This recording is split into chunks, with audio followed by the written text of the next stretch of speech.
जो लड़की 20-22 साल की होके और अपने माँ बाप को त्याग सके अपने पसंदीदा मर्द की लिया, तो वह आगे चल के अपने पसंदीदा मर्द को भी त्याग सके। इस वहम में न रहियो कि थारी लव मैरिज होगी तो थारी जिंदगी बहुत आराम तक कटेगी। ऐसा नहीं है। पासा कभी भी पलट सके और यूं ही लागू होवे लड़कों पर भी। लड़के भी कुछ टाइम मौज लेवे और फिर उन्हें एक खिलौने की ढाल खेल के फेंक दें। ऐसा ही एक अमित और शिल्पी नाम की लड़की की लव मैरिज हुई थी आज से 13 साल पहले। आज जो मैं आप सभी को घटना बताने जा रही हूँ ये एकदम सच्ची घटना है और लम्भुआ कोतवाली की मदनपुर पनियार गांव की यह घटना है जो अभी हाल फिलहाल में घटी गई 15 फरवरी को महाशिवरात्रि के दिन। अमित और शिल्पी ने 13 साल पहले लव मैरिज करी थी एक दूसरे को पसंद करके।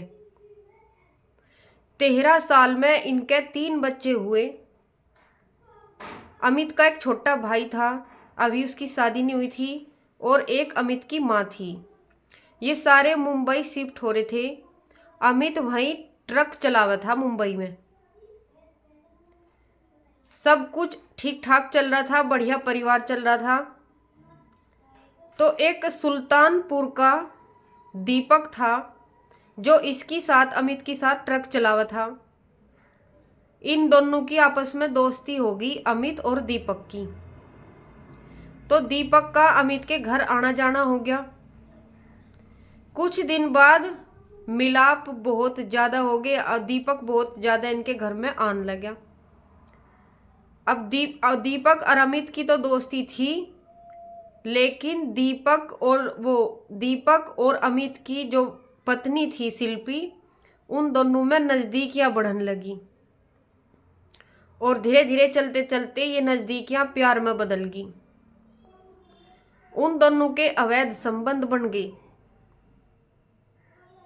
एक बार उनके अवैध संबंध अमित ने और अमित की मां ने ही देख लिए। तो अब से 6 महीने पहले घर में बहुत तेज लड़ाई झगड़ा हुआ, तकरार हुआ। तो अमित और अमित की पत्नी और तीनों बच्चे गांव में आ गए अपने। किसी ढाल मारा, अमित ने सोचा किसी ढाल मारा इस दीपक से पीछा छूट जा तो हमारा घर अच्छी तरह चल पड़े। अपने बीवी बच्चों को लेकर गांव में आ गया। ना तो यू दीपक मारे आने का और ना मेरी पत्नी इसकी तरफ को आकर्षित होने की। लेकिन जिसे ललक लगी रहे वो तो कहीं भी जा सके। अब वहाँ मुंबई में रह गए एक तो अमित का छोटा भाई और उसकी माँ। उसका छोटा भाई भी कुछ ना कुछ काम करता ही होगा वहाँ, और माँ रहेगी। अमित अपने परिवार को लेकर गांव में आ गया। तो अब जो 15 फरवरी को महाशिवरात्रि थी, उस दिन उनके गांव से 5 किलोमीटर दूर मेला लग रहा था। अमित अपनी पत्नी और अपने बच्चों को लेकर मेला घुमाने के लिए लेकर जा रहा था। तो मेले में अमित की साली भी इनकी साथ जा रही थी, छोटी साली, मतलब अमित की पत्नी की छोटी बहन भी इनकी साथ थी। तो अमित की और अमित की पत्नी की आपस में किसी बात पे बहस होगी मेले में ही। तो अमित ने अपनी पत्नी के जोरदार थप्पड़ मार दिया मेले में। अब जो वो दीपक था उसने गांव में भी अमित की पत्नी का पीछा नहीं छोड़ा शिल्पी का। वो शिल्पी से लगातार मिलता रहा, अवैध संबंध इनके वहां भी बनते रहे। उन बातों का अमित को पता था, लगातार घर में लड़ाई झगड़े चल रहे थे। अब उस मेले में इसका पीछा दीपक भी कर रहा था शिल्पी का। वो हर टाइम इसके नजदीक ही रहा था, आसपास रहा था। तो जब अमित ने थप्पड़ मारा शिल्पी के, अपनी पत्नी के, तो वो दीपक ने भी देख लिया। तो वो दीपक पे बर्दाश्त नहीं हुआ थप्पड़, वो बहुत ज्यादा गुस्से में था। अब वे तो मेले में आ गई, आके शाम को खाना खा लिया रात का और आराम से सो गए। उन्हें कोई खैर खबर नहीं।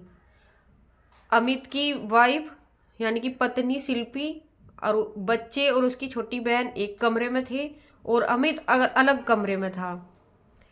तो वहीं दीपक सुबह के 5 बजे आया। उसे अमित केल्ला सोता हुआ मिला। तो दीपक ने अमित के यहाँ गले पे किसी धारदार हथियार से वार करा और 3-4 बार वार करा, जिससे उसकी सारी गर्दन अलग होगी। सारा खून तो लथपथ हो गया और उसने दम तोड़ दिया अमित ने वहीं। अब जो वह शिल्पी थी उसकी पत्नी, उसने ना तो पुलिस में बताया और ना गांव वालों को बताया। वह चुपचाप अपने घर भाग गई, अपने मायके में चली गई। वहां जाकर उन्होंने खबर दी ऐसे ऐसे दीपक ने अमित को मार दिया। और वहीं जाके उसने अपने छोटे देवर को, जो अमित का भाई था अजीत, मुंबई में रहता अपनी माँ के पास, उसे फोन कर दिया ऐसे ऐसे बात होगी।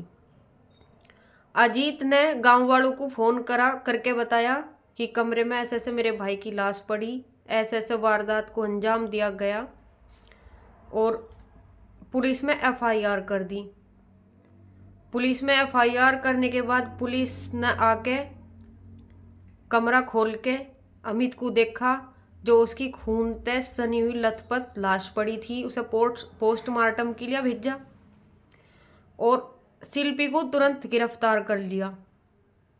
शिल्पी से पूछताछ हुई सारी, और जो दीपक था वो फरार हो गया। अभी उसे ढूंढने की लिए टीम लग रही, अभी वो हाथ नहीं आया। गांव वालों से पूछताछ हुई तो गांव वालों ने बताया था कि 1-2 दिन पहले ही इनके नाम की गांव में पंचायत हुई थी। दोनों पति पत्नी में झगड़ा हुआ था। शिल्पी के और दीपक के अवैध संबंध थे, जिससे अमित को बुरा लगा था और वो लड़ाई झगड़ा करे था, रोके था, इसे डांटे था, मार पिटाई भी हो जाती। तो हमने इनको गांव वालों ने समझौता करवाया था, इन दोनों का सब कुछ ठीक ठाक हो गया था। और कल ही अमित ने घर में सारा राशन भरा, खाने पीने का जो रसोई का हो है सिलेंडर भरवा के धरवाया था, सब कुछ ठीक था। और दीपक तो इनके पीछे था ही, लेकिन फिर भी शिल्पी दीपक से मिलने तक नहीं मान रही थी, जिस कारण इनके घर में लगातार झगड़ा रहता। और जब दीपक ने थप्पड़ मारते हुए अमित को देख लिया था शिल्पी के, तो उसने उस गुस्से का बदला अमित से ले लिया, अमित को मार के। तो ये लव मैरिज वाले अगर नू सोच रहे हो कि थारी जिंदगी इतनी ज़्यादा मौज से चलेगी, जो माँ बाप अपनी औलाद को, लड़का हो या लड़की, 20-22 साल का पाल पोस कर करे, पता नहीं कैसे कैसे मेहनत मजदूरी करके, कर्ज लेके, और जब वे अपने माँ बाप को भूल जा, तो क्या एक लड़की अपने पसंदीदा मर्द को नहीं भूल सकती? क्या उसे नहीं छोड़ सकती? और क्या एक मर्द अपनी पसंदीदा लड़की को नहीं छोड़ सकता? जरूर छोड़ सके, इस बहम में न रहियो। अच्छे से देखभाल करो। मेरा तो यूँ मानना है कि जैसा माँ बाप कर दे वो सबसे अच्छा होवे। वैसे आप सभी की इस रियल घटना पर क्या प्रतिक्रिया है, हमें कमेंट बॉक्स में ज़रूर शेयर करें।